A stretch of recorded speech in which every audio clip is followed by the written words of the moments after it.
If you were 2-7, you'd be in a bad mood too. Whoa, he has trouble with the snap, and the ball is free. And he hits the upright again. That's impossible. Get your mouth shut. Get your mouth shut. Jerk. The Bears' season's going to end on a double doink. If Worms had machine guns, then birds wouldn't be scared of them.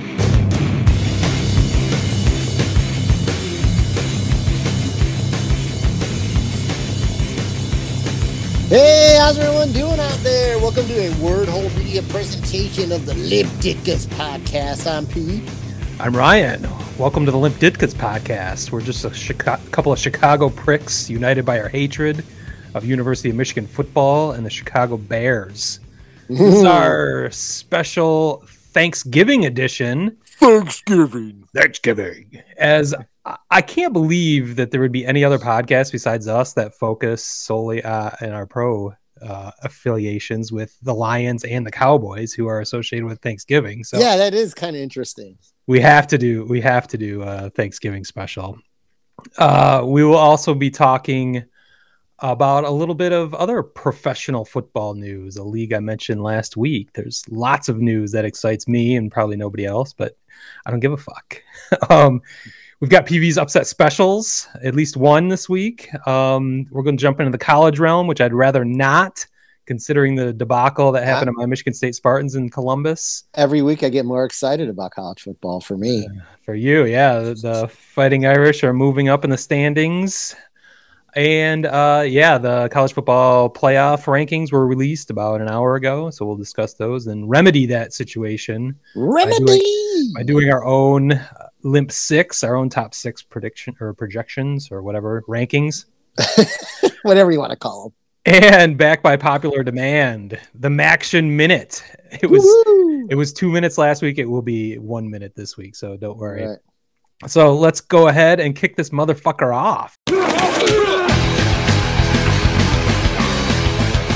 I mean, we might as well start with the order of Thanksgiving Day proceedings. The Lions will be taking on the Bears this Thursday at 12:30 Eastern, but the Bears are making maybe the most headlines across the NFL this evening.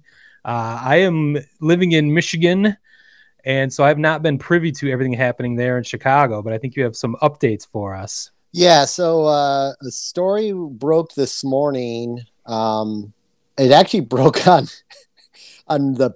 Are you familiar with? You have the Patch network of local papers. I heard of it tonight. I looked up. Yeah, I didn't know anything about it. Now the writer is actually a Pulitzer Prize winning writer. That's the only tidbit I found too. And he's connected, so to speak, within the city realm. And he reported and tweeted out that the Bears will be cutting ties with Matt Nagy after this short week after the Thanksgiving game. Win or lose, he's out. He's out. According to this writer, a respected writer, but he does not cover the Bears typically. No. As far as I know. He's got inside information that he felt comfortable going to the world with.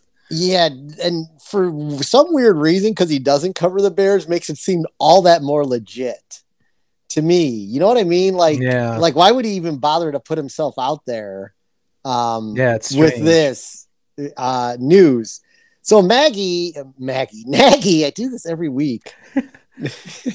Man-child. Nagy comes out finally at around noon after a couple walkthroughs and says, this report is inaccurate. I am in constant conversation with upper management, and they've not told me of any such thing. I think you'd be the last to know. Why would they tell him before he's fired that he's going to be fired? Right. Why would you tell you're a lame duck going into the game? Right. Because I'm sure they want to try and win the game. If they told him before, wouldn't he try to sabotage this game? Yeah. Wouldn't they just be like, you're out? Yeah. Like, we're going to let you coach one more because it's a short week. Yeah. So, but I think, to me, the biggest news here is there hasn't been one peep out of the Bears organization. Confirming nor denying. Yes, you could have come to the side of your head coach any one of the McCaskies involved in this, or your GM, Pace, like anyone could have come out and said this is an erroneous report. No one has said a word. Well, he's definitely been an embattled coach. I thought he was going to lose his job over a month ago. I think his play calling and not finding a way to protect their most valuable asset in Justin Fields might be, grounds for firing right there. Fields left the game last week with injured ribs is all I could get. And then I heard there was like a spleen issue. He went to the hospital at one point because he had a spleen issue. So maybe the Bears brass just got fed up with him throwing their favorite Justin Fields to the wolves and not protecting him in any way and he's getting beat up. The great thing that happened in that game, though, the Red Rifle came in and took care of business. Unfortunately, the defense let some guy who's never played an NFL game march down in like 4 plays and score with 22 seconds left. But Red Rifle came in and took care of business. Well, speaking of the Red Rifle, he will be starting on Thursday for the Bears as they take on the Detroit Lions, who have played on Thanksgiving Day since 1934. I am an old man, but I have not seen most of those games. The first one I remember, though, is against the Bears in 1980, and it is not a happy memory. In fact, it is one of the reasons I've always hated the Chicago Bears, even after I moved there back in 1998 or 97. The Lions had a 14-point fourth quarter lead that they coughed up, allowing the Bears to tie in regulation. Overtime, Lions lost the toss in the Silverdome and kicked off to David Williams, who ran back the opening overtime kickoff, 95 yards for a touchdown, ruining the 7-year-old's Thanksgiving. It was the worst Thanksgiving ever. I will never forget David Williams. I'll never forget that fucker running down the field, giving me indigestion. So I've held that against the Bears for the rest of my life, and I will never let go of that. But yeah, I don't really know how to project this game. You've got Andy Dalton, which is certainly better than any quarterback that the Lions could be throwing out there. But the Bears are coming in a 5-game losing streak, an embattled coach. This is a lost clubhouse. It's a mess. I did hear the stat. This is the worst Thanksgiving Day records, both teams combined, since 1987. They're 3-1, and I forget what it is, how many losses they have. 3-something and 1, of course, because of the tie. The Lions have the tie. So, it's Thanksgiving football. I love Thanksgiving football, but this is going to be a shit show. Two teams that are completely inept. Hopefully the Lions can pull it out, but I'm not thinking. I'm not confident about anything, even with the Bears in complete peril. Especially after watching the Lions last week against the Cleveland Browns, possibly the other saddest franchise in sports. Although they've turned it around in the last year or two, they did not look great. No, the Lions covered in that game. Yeah. Easy. The Baker Mayfield is clearly not himself. He's dealing with some injuries, and they've got injuries all over the place there too. But they were able to, of course, beat the Lions. A lot of strange things in that game. The Lions did lose the Edmund Fitzgerald Trophy, or the Rust Belt, as I would like the championship of Cleveland and Detroit to be. How long has that trophy been around? I don't think it's been around long. Probably as long as the victory cannon for Central Michigan and Western Michigan that I brought up a couple weeks ago. That's been around since 2008. I think this is a made-up trophy that it's not really real. I'm not sure exactly where it started, but the Lions had a couple bright spots. Well, it was the debut of TB12, as Jared Goff was benched for Tim Boyle, Unfortunately, it was not the TB12 Tom Brady that you've heard of, or even Terry Bradshaw may have been a better option. But Tim Boyle came in and threw for a total of 77 yards, which you might remember from last week. That was also Jared Goff's total passing yards. He actually threw for 114 yards, but they subtract sack yardage. So Jared Goff also ended up with 77 yards. So 2 weeks in a row, Lions have 77 yards passing, which is quite odd. The running game is still working, though. DeAndre Swift ran for 136 yards on 14 carries, which is just crazy, and a touchdown. So the running game's working, partly because the offensive line is mostly doing its job. I saw a stat this week. Penei Sewell, rookie, left tackle, right tackle, what have you. In his last 5 games, there have been 7 pass blocking snap. Oh, I'm sorry. There have been 174 pass blocking snaps. And he has allowed only 5 pressures on those 174 and 0 sacks. So that's a pretty impressive stat for a rookie tackle that the Lions are pretty much placing their hopes on to be the centerpiece of their awesome offensive line for quite some time. So there's a lot of positives. I mean, obviously they only scored 10 points, so there's some negatives, and most of Detroit is focusing on Coach Dan Campbell, Danimal Cannibal, that I like to call him.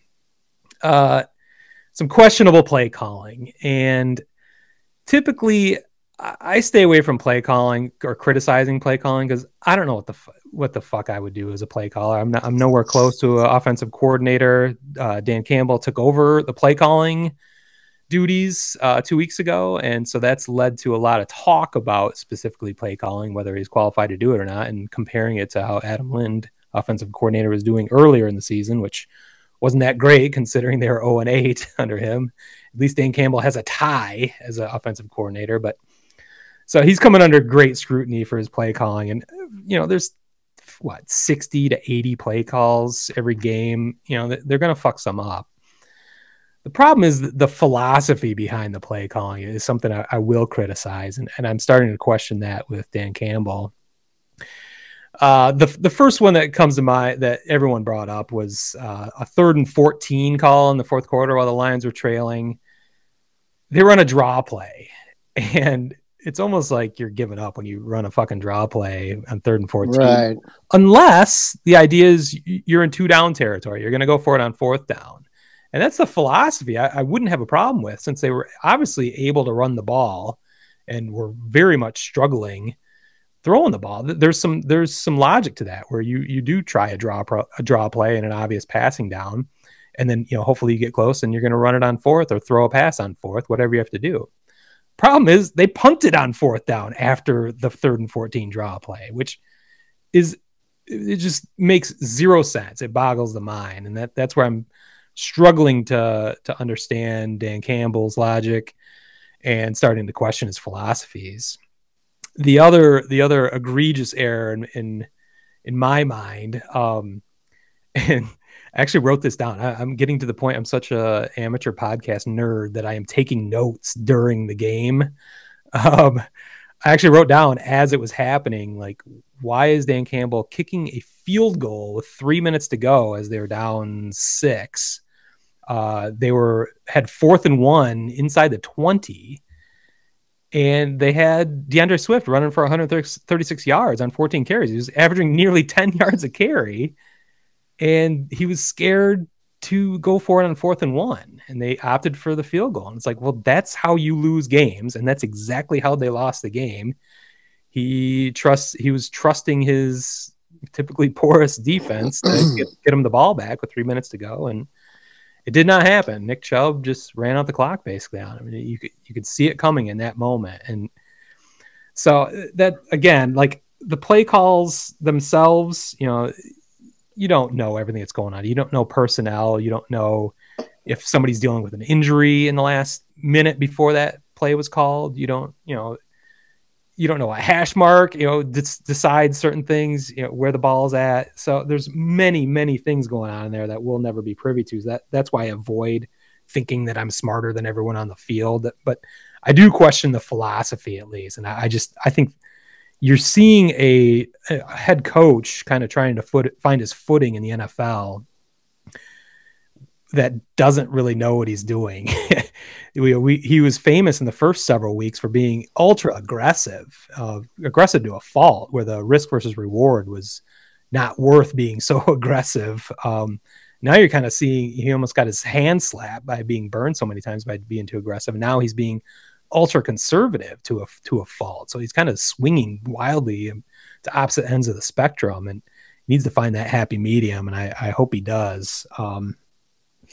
Because I mean, I like Dan Campbell. I don't think he's a bad guy. I think he's kind of out over his skis a bit. I wouldn't be surprised to see Adam Lynn take over play calling again, or have Dan Campbell just relinquish control of that, because it might be too much for him. So, I mean, I would say maybe they should go back to Adam Lynn playing calling, since you had 77 yards passing the last 2 weeks. Well, that was with injured Jared Goff and some guy named Tim Boyle throwing the ball. So those might be the issues. And I mean, can anyone outside of Lions beat reporter and most hardcore fans name one Lions wide receiver right now? They're definitely hurting. So the good news is the running game is working despite all those inept passing game. So how's the punting game? I haven't heard any punting updates. I don't have any punting stats this week, but yeah, they've been leading the league in all sorts of punting stats. So we've got a good one there in Jack Fox. So I'm happy about that. But the best news of the week is that the Texans won a game. So the Lions are now in sole possession of last place in the NFL and the first pick in the NFL draft in 2022. They can actually win a game and not jeopardize that number one pick. They would still be the number one overall pick, as they have now clinched their fourth consecutive losing season. Wow, congratulations. Yeah, so there's that. So that is how I will leave our Lions conversation for the week. Well, more terrifically great news in the NFL for this podcast in what was another downer week for this podcast overall was there was a trophy being played for also in the Cowboys Chiefs game, which you'd be like, they barely play. Why is there a trophy? Wow. But Jerry Jones, and this is the levity portion of this conversation. Jerry Jones and Lamar Hunt got together because they grew up in the same area, and they created the Preston Road Trophy, which is the road they grew up on. Oh my God. Yeah, exactly. You want to talk about egos? So the Chiefs and Cowboys were battling for a made-up trophy by their owners. I mean, I don't know if it can get any more ridiculous than that. I don't think it can get any more egotistical than that. When that came up on the screen, and Aikman and Joe Buck were kind of having like a little chuckle fest about it. I was too. I'm just like, is there an actual trophy? Is it like a bronze yeah. street sign that says? No, yeah, it's like it looks like a piece of wood hammered onto a tree. Preston Road. Yeah, trophy.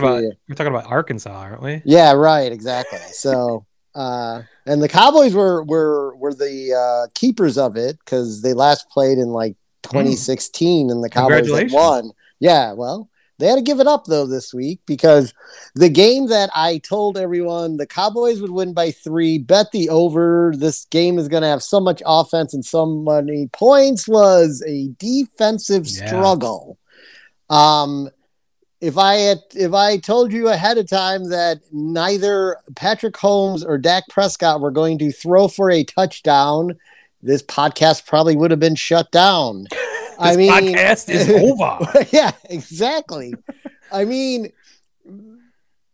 it was like a tense and exciting game from a standpoint of like, I think for me, I was just expecting something to happen, but it never did. Yeah. The Cowboys visited not quite the red zone. You can't lump this in as red zone, but they were across the 30 of Kansas City 5 times. Is that the orange zone or I don't know. They don't. You got to get within like what, the 25 or the 20 to officially be in the red zone.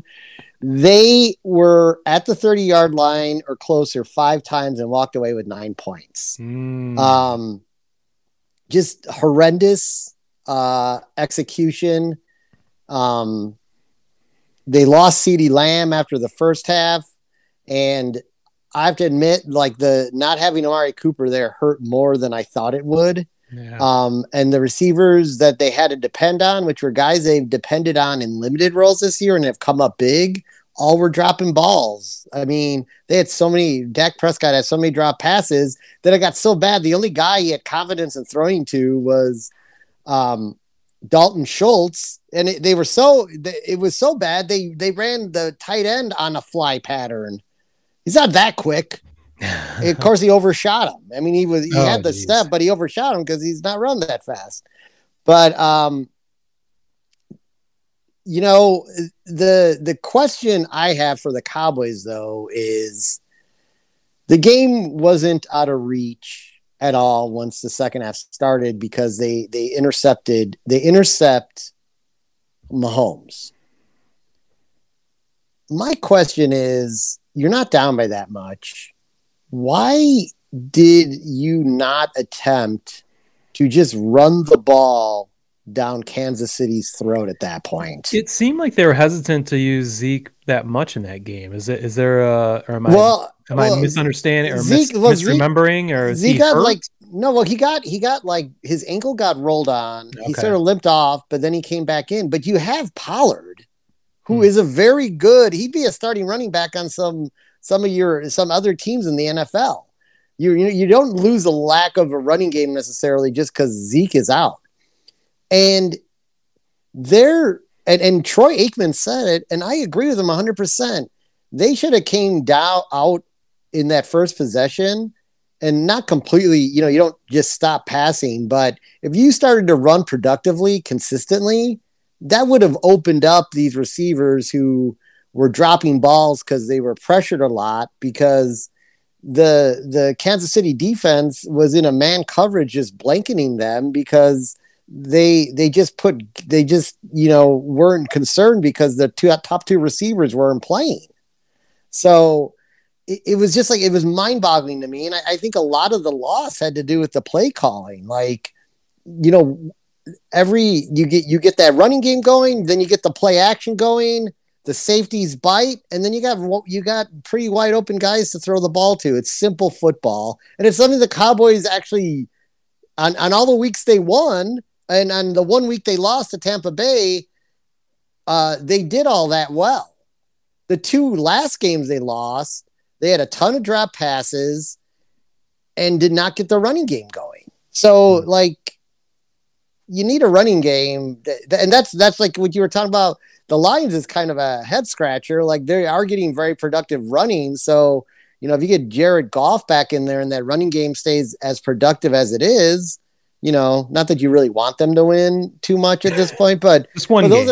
Hopefully it's this week. But those are all things that work you need one to make the other work.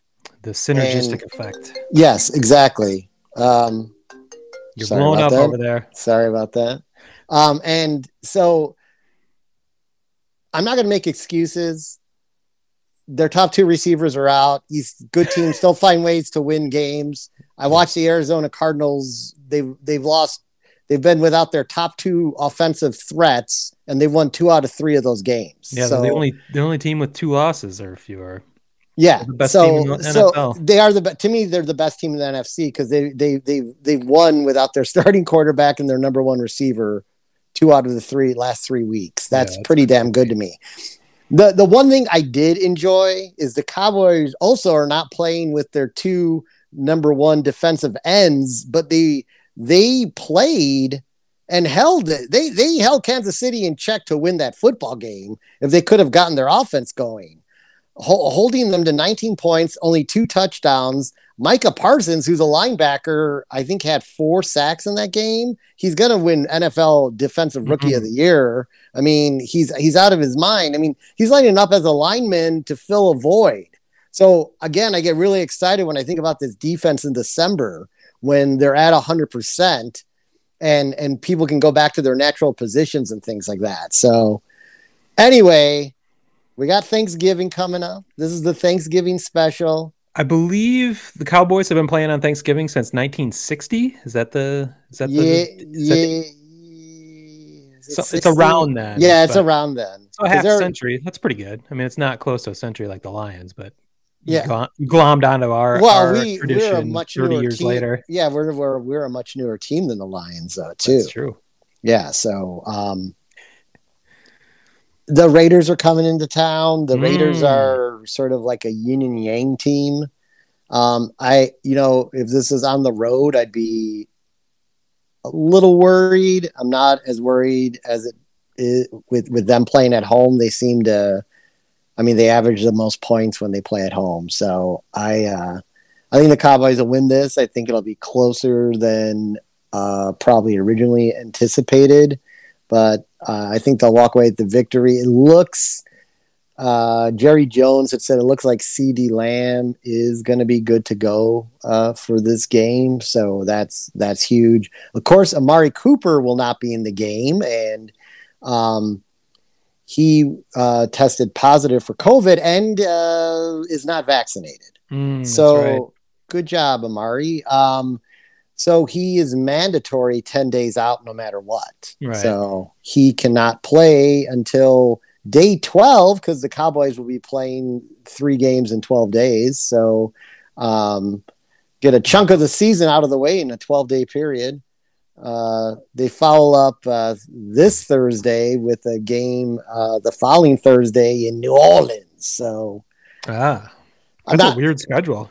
Yeah. So 2 Thursdays in a row for them. So we'll see how it goes. I think again, it's Thanksgiving Day. They're at home. I think they'll be able to handle the Raiders. But it's a good matchup. I like that. Yeah, I'll be tuned in. It's a nice 70s football matchup there. Yeah, totally. Classic 70s football matchup. And then having the Lions play the Bears is a good matchup too. Just from a team standpoint, a classic matchup. There is a night game too. I can't remember what that is. Yeah, NFL Network started glomming onto our tradition and started doing a late night game. It's usually a pretty shitty matchup. I can't remember who's playing this week, but yeah. So that's all I have for Cowboys talk. Do you want to do upset special now, or did you want to go into? I think you should. Before we get out of the NFL, we should talk about your Pete's upset special. So I lost this week because I had picked my Cowboys. So I moved to 6-4-1. The one is, of course, thanks to the Lions. I will not be picking the Lions over the Bears this week after that. So, although you didn't lose money if you took that bet. So, I'm going to take the Colts over the Tampa Bay Buccaneers. The Colts are at home. They are an underdog. The spread is 3. You don't need the spread. The Colts are red hot. Their offense is clicking. Carson Wentz may have finally found a home because he has like an insane running back. I think there's going to be I'm going to sound like a broken record from last week. I think there's going to be a shit ton of points, and the over on this one's only 51.5. The Tampa Bay defense is nothing. They're a shell of what they were last year. They seem to let up points when there's a decent offense out there. So I think getting to 51.5 is not a problem. Tampa Bay has all their weapons back. Gronk's back. The receiving core is at 100%. So I see a lot of points going up in this one, but I think the Colts are going to edge it out and they're going to win the game straight up, but you also get a +3 if you take the line. So Colts over the Bucks at home. All right. What do you know what your record is for the upset specials? Yeah, you have an update? 6-4-1. 6-4-1. Okay. Yeah. Well, I think that wraps up our NFL coverage for the week, but that does not wrap up our professional football coverage of the week because the USFL is back. Do do do do. I talked We need about music for that, by the way. Yeah, they have a theme song. It's very 80s. You need to maybe post production or something. I'll find that. I'll add that. I'll drop that in somehow. But it is very 80s. The USFL is back, as I mentioned last week. There's going to be 8 teams playing at one location. Looks like it's going to be Birmingham, Alabama, this coming spring. For 12, I believe every team plays 10 games. It's a 12-week schedule, but they have 2 bye weeks, 2 divisions of 4 teams each. This was all known last week. What was not known is who the teams were going to be. And I was hoping beyond hope that my Michigan Panthers might be resurrected from the dead in 1984. I think it was their last season. And I was greeted with tremendous news this week that the Michigan Panthers will indeed be one of the 8 teams in the new USFL. And I'm not sure if you've noticed, and if you're watching the video, I am wearing my Michigan Panthers hoodie. I've worn this from time to time on this podcast over the last couple of years, as I've owned this for many years. I do have my Michigan Panthers mini helmet for everyone for you to lay your eyes upon. The best helmet that has ever existed in professional sports, the best color scheme, the best team, as they won the inaugural USFL championship in 1983. Wow. This is literally the best news that has happened for Detroit or Michigan professional football in 30 years. And that I'm not even overstating things. The Lions won a playoff game in 1991, and that's really the last good news they've had, this whole state, in terms of professional football. The Michigan Panthers coming back is the next greatest thing. That's how sad the state of affairs for pro football in the state of Michigan is. But I was a fan when I was a kid. I was 10 years old when they won their championship. I had all the gear then. Even in high school, I was wearing every day I wore a Michigan Panthers trucker's cap, because trucker's caps weren't even ironic. They were just the style back then. I was a huge fan of Bobby Hebert, Anthony Carter, even Ray Bentley, former Chippewa, by the way. So I am beyond fired up. This USFL, it's not terribly different than all of the smaller leagues you've seen forming, alternative leagues over the last few years. They bought the USFL name. They bought all the brands is what they're leveraging there. It has nothing to do with the original ownership or anything there. They're not even playing in Michigan yet. That seems to be the first year they're going to be playing in Birmingham, and then they're going to discuss actually going to the states and cities where they are all associated. So we'll see how that plays out. I think they have a better shot than any of these alternative leagues that have come and gone, just because Fox is the owner. They are the principal owner, and they obviously have a television platform to show this. The other thing that people have mentioned this week that I didn't bring up last week is the landscape has changed dramatically in terms of sports gambling, as I believe by the time this league starts in April of 2022, there'll be 26 states that have legalized gambling, and it's only a matter of time before they all do. So this league is uniquely positioned to take advantage of that from the get-go and build that into their business model, even where other leagues have not been able to, and established leagues are scrambling to get there. So I believe they have the right leadership, the ownership with a major corporation like that has the broadcasting capabilities, obviously, and the smart thinking that this could actually work. So I am dying to get more news about specifically the Michigan Panthers and how it moves forward, as we'll have coaches and rosters announced. Logos were revealed this week beyond all the team names that are coming back. And they basically took the old Panthers logo and kind of gave it an update. You could see how they used the old logo as a template, but it was a very 80s logo. If you look at the original, a little bit dated, and they basically took that similar design and just sort of cleaned it up and made it into a modern version of that, which they did with the other 7 teams as well. So I did. I'm such a dork that I did design my own Michigan Panthers logo earlier this year, just randomly. I had heard the USFL might be coming back, so it popped into my head that the Panthers might be coming back. And I have to say, I do like my own Panthers logo better. I'll be sharing that on maybe on the social media post when I chop this video up. You can decide whether you like it or not. But so that is the USFL news of the week. I think with that, we might as well take a break here and come back with our college football thoughts right here on the Word Hole Media Network. Word Hole Media. Major League A-Holes in the Hole podcast, where baseball opinions are like assholes. Everybody's got one, and most of them stink. Find us at MajorLeagueAholes.com and anywhere you listen to podcasts. Word Hole Media. Well, this was the segment I was dreading to get to in this show. I'm glad we put it halfway through so I could prepare myself, get acclimated to the show this week before I had to speak of my Michigan State Spartans. And I think I'm going to call it the Columbus clusterfuck because I don't know how else you describe what the fuck happened on that field last Saturday. Not good. Yeah, thanks. Yeah, that was your text. Was it in the first quarter still? Maybe in the second quarter. It was a blowout already at that point. And your very astute comment to me was not good. And to which I replied, "Thanks, Captain Obvious." I think they only got worse from there. Yeah, they were probably down 28-0 at that point and not going anywhere. I think you guys tied in the second half though. Yeah, it was a great second half, 7-7 if you look at it that way. So like in Dave Wanstash's philosophy, if you just knock out the whole first half, the State was right there. We're right in this game. Unfortunately, State gave up 500 yards, 7 touchdowns. Just an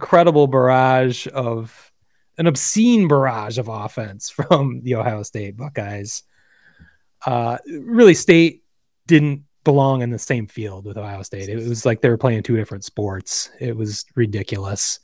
I didn't have any faith that State would win the game. I thought, maybe on the, crazier things have happened in a major upset, but I thought they wouldn't embarrass themselves. I thought it'd be kind of a shootout. I thought it'd be a high scoring affair. I wasn't going to be surprised if Ohio State came up with 50 some points because they've been doing that to everybody every week pretty much. And State's defense has not shown itself to be worthy of top 4, top 6 rankings, as they have had the worst pass defense in the country. And that really showed itself to a disgusting level on Saturday. I thought their offense might show up though and kind of make it interesting at least. And that did not happen at all. And I'm not really sure what Mel Tucker's philosophy was, but for whatever reason, they didn't bother really using their best weapon in formerly Heisman hopeful Kenneth Walker III. He had 6 carries for 26 yards. It's like, what are we doing? What was he injured? I haven't seen that he was hurt.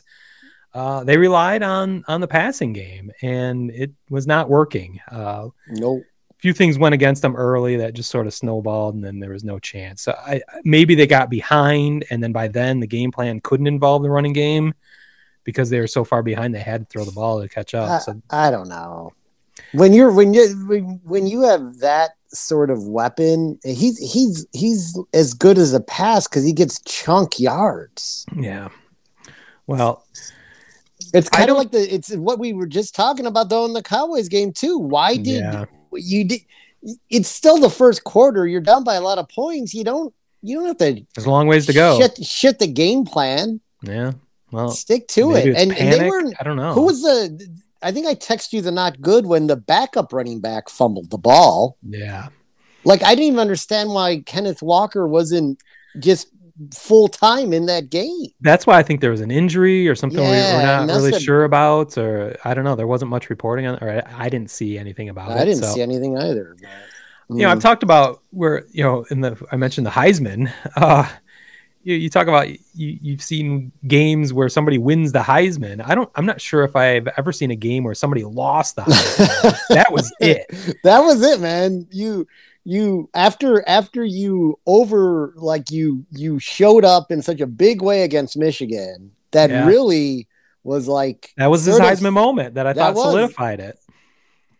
To be absent, but again, I feel like the coaching staff screwed him on his Heisman moment, because if he gets 20 touches in a game, you're going to see a lot more yards. Like, you're going to be in the hundreds, probably in the yards, and you're probably going to have a touchdown scored by him at the very least. Yeah. And that keeps him in the conversation. Meanwhile, all the quarterbacks that they talk about went off.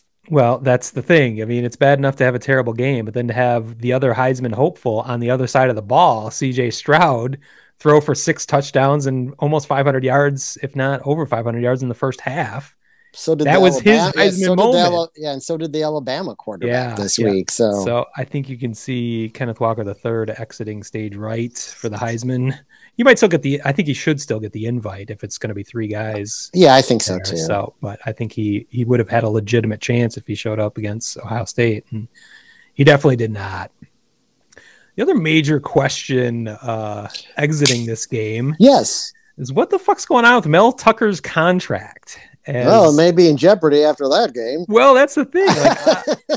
Like, we talked about this 2 shows ago, that he was going to be signing an extension. Then last week, specifics leaked out about that it was going to be 10 years and $95 million. And as of this evening, I haven't seen that has been confirmed or a signed contract has been submitted. So we can neither confirm nor deny. My question is, what the fuck is Mel Tucker waiting for? I mean, to parlay, he's been at Michigan State for 2 years now. To parlay that, the first year's a COVID year, he finished 2-5. To parlay these 9 wins he's got this year into almost $100 million. Why isn't he falling all over himself to sign that deal? So either that deal doesn't really exist, or there's stipulations in that we're not aware of, or there's something strange going on that, because why he didn't sign that before the Ohio State game is beyond me. I can't, again, on the other side of that, I can't believe Michigan State would see that game and decide, they had decided what their next 10 years were going to look like.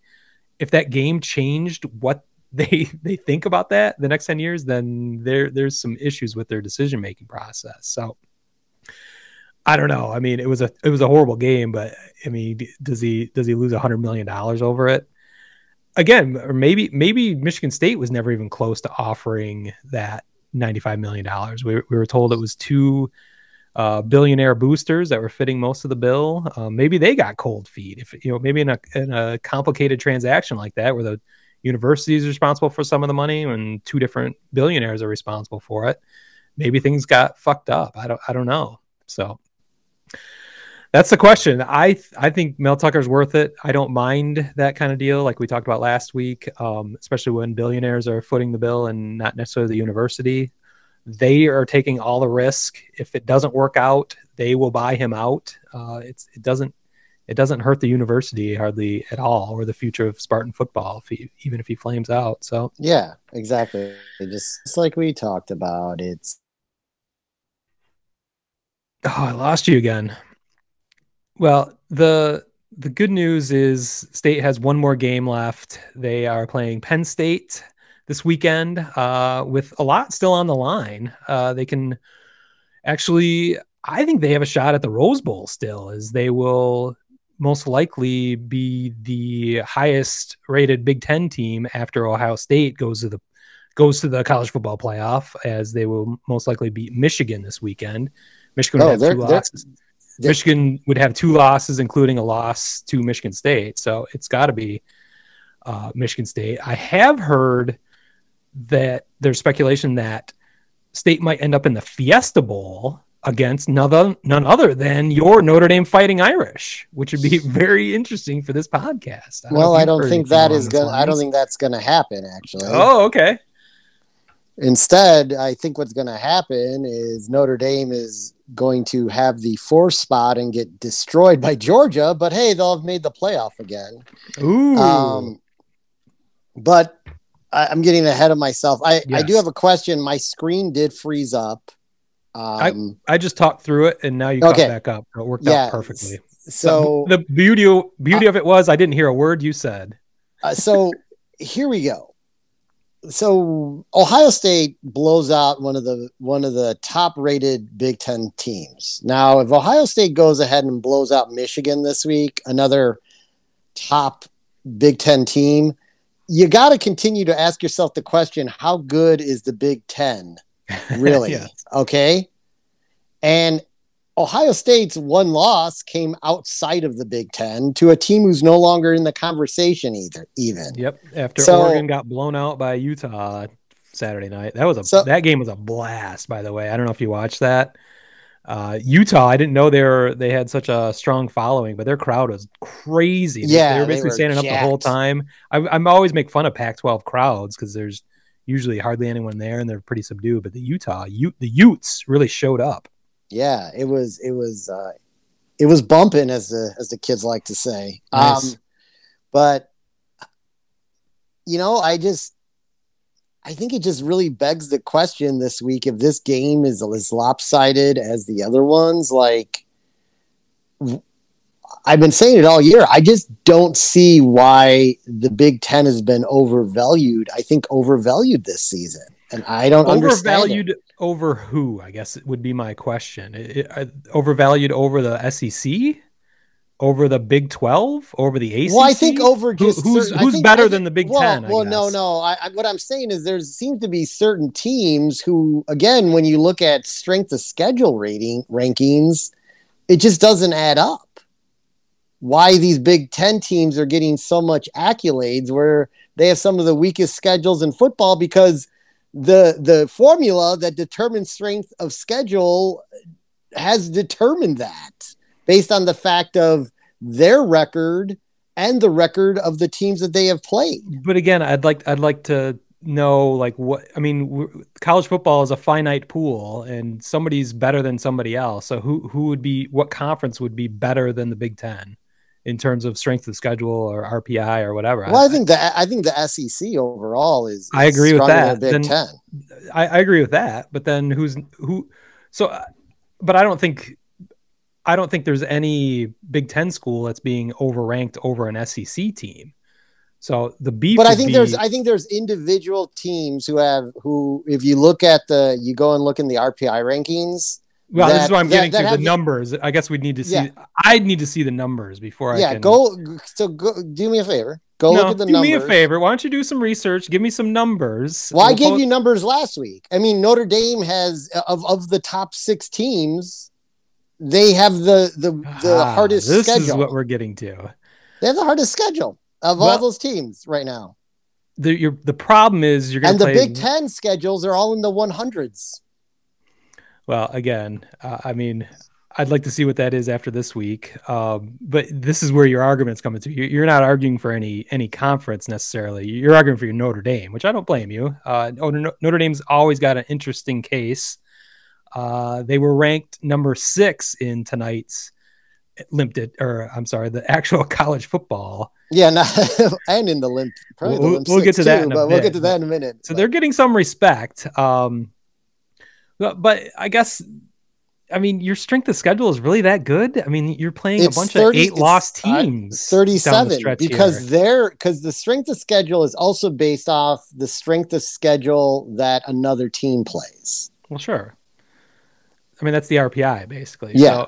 So I think that's gonna go down every week though for you guys, and you don't have a championship game. Well, they're gonna have to fall really far because they were ranked 37 and the next closest team was 70. So I mean, or 56. So like, I don't see it dropping that far off. I'm looking at the teams that you played, and your best win is Wisconsin. You know, there's other schools, and you can make the same argument against Ohio State. You know, their best win was Michigan State right now, but they were a top five team at the time. Yeah, with a 105th ranked schedule. Well, that's my problem with it.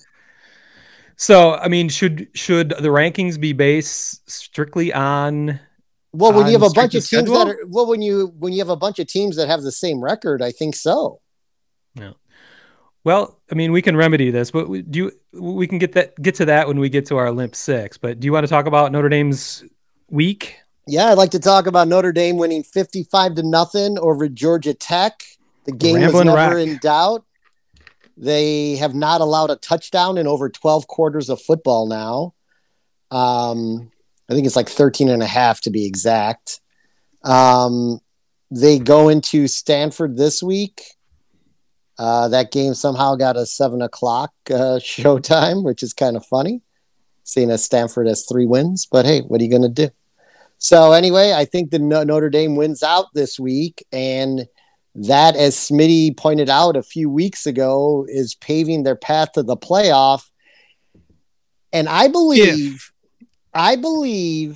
Cincinnati doesn't have to lose for Notre Dame to get in. I disagree with that completely. But when Alabama, because they fall into 3, loses to Georgia, they fall out of the top 4. Okay, we've jumped ahead. Let's. This is about the playoff. This is not about our Limp Six. We have to talk about the playoff rankings at least. I mean, okay. It was Georgia, of course, is number 1. Ohio State jumped to number 2, which is huge, like you said. Alabama is at 3. Cincinnati is at 4, which is incredible. It's the first time a non-Power 5 team has been in that high ever, and I'm really surprised the committee did that. Then they put Michigan at number 5 and Notre Dame at number 6. So that's what we're talking about. So here's my philosophy. Okay. Ohio State pastes Michigan. Most likely. I agree with that. Michigan is out. Notre Dame. Yeah, Michigan's out of the question. Notre Dame is now 5. Yep. Georgia beats Alabama, who now has 2 losses. There is no way Alabama only falls to 4. I agree Alabama with you in out, philosophy, and Notre Dame moves into the 4th spot.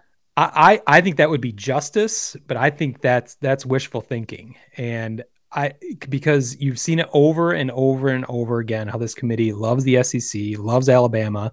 What they'll say, and I mentioned this last week, what they'll say is, well, yes, the team that we considered the number 1 team in the country beat the number 3 team in the country, so that 3rd place team did exactly what we thought they would do. They would lose to a number 1 team, so they should remain at number 3, or at most move to number 4. And I agree that's bullshit. You're leaving one of the biggest factors out. What's Notre that? Dame's TV draw over even Alabama. I'm also leaving out over Alabama. That's Notre Dame. I need to see some numbers on that. SEC. You got the SEC draw versus just drawing from one conference. You bring an independent who sells out every time they hit the road on one of their Shamrock Series games without question into the fold. The amount of money that is going to be gained from, because you can't leave Alabama at 3. So essentially they can do anything they want. I don't think you're wrong. I just think, I think it can happen. Technically it would be injustice if Alabama stayed at 3 after the loss. And then you would be setting up, if you just drop them one spot, for them to play each other the next week again. Like, who wants to see that? Well, when you mentioned that, I was talking about the path for Notre Dame was opening up, and half of what needed to happen for that path did with Oregon losing.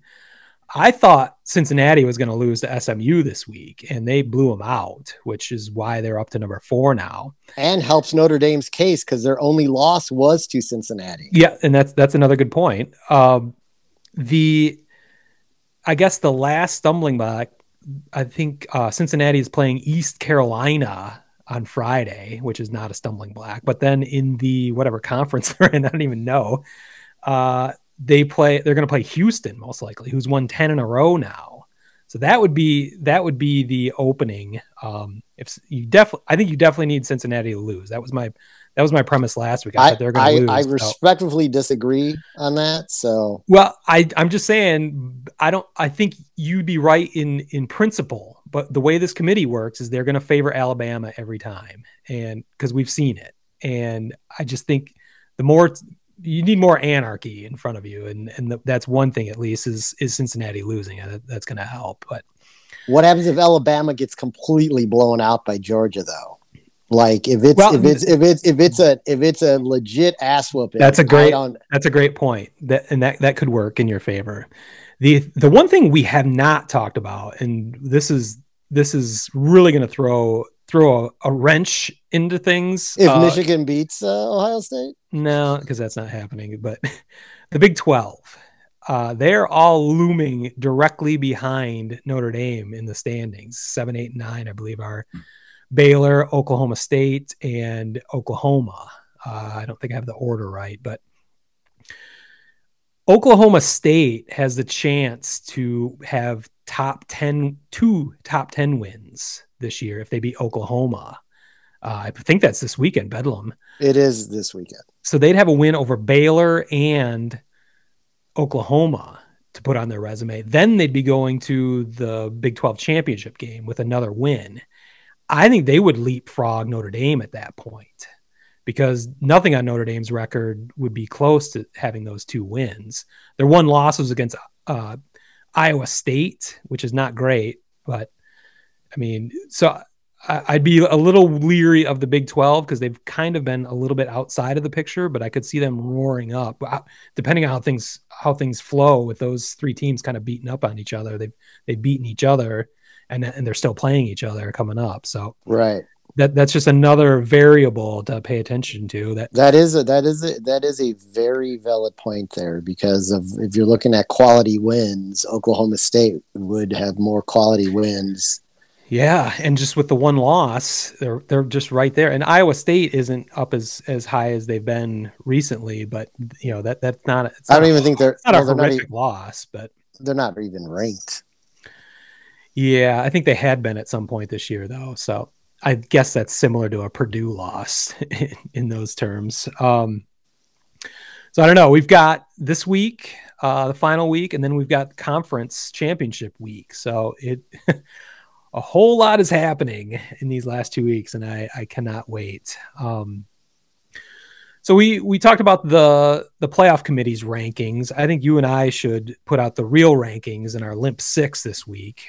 I think we can keep agreeing that Georgia and Cincinnati should be number 1 and number 2, as we've had them undefeated thus far.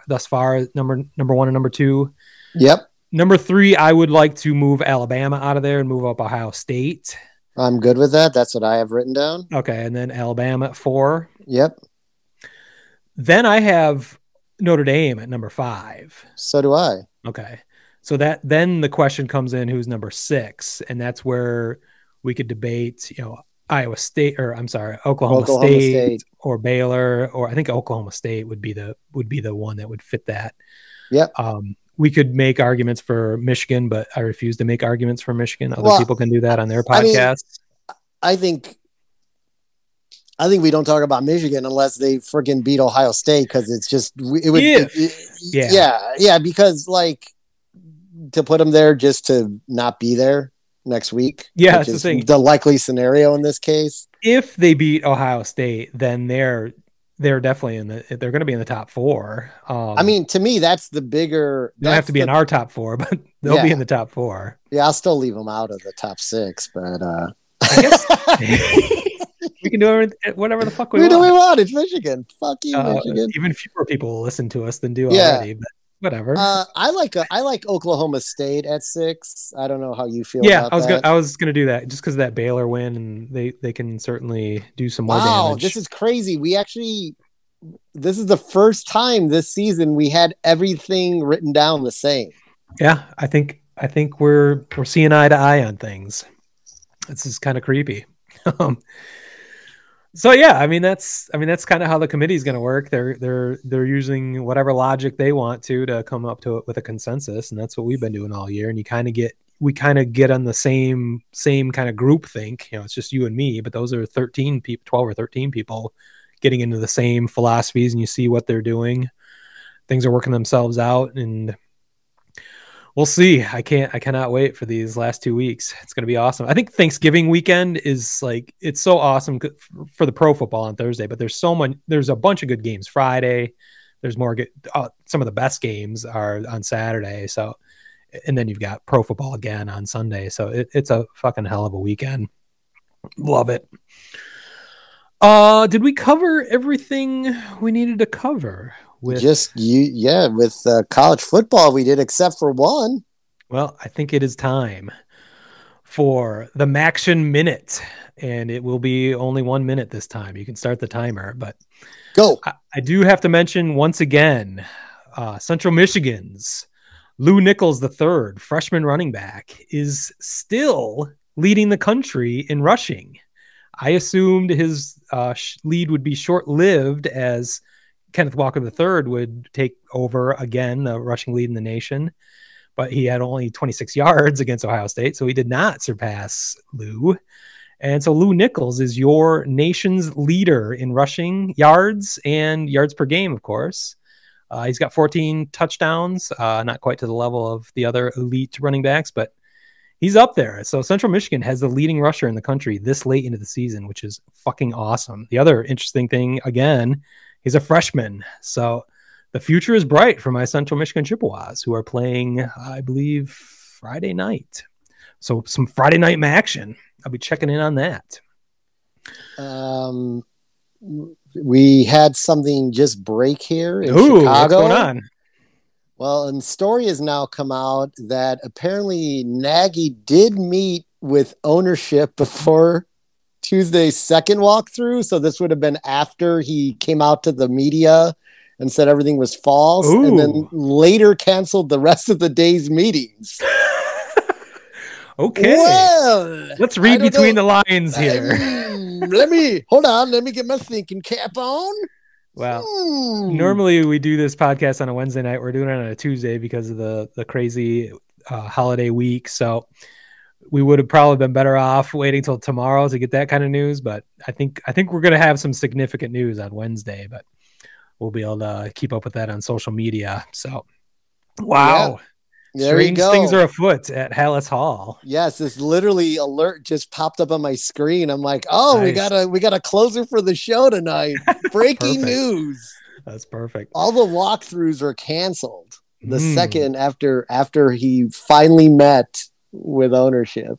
Did they just fire him or not? Like, what are they doing? Like, they found out he's going to be fired, or weird. I don't even understand how you show up. I wouldn't show up. Well, that's the thing. That's why I'm questioning all of this, but whatever. It's the Bears. The Bears. All right. Well, I think we should wrap up this Thanksgiving special, episode 26 of the Limp Ditkas podcast. You can find us in our merchandise shop at limpditkas.com. You can find us on social media at Limp Ditkas. You can find this podcast anywhere you'd like to find a podcast. So with that, I'm going to call this Dagger Time. We out. Peace. Peace.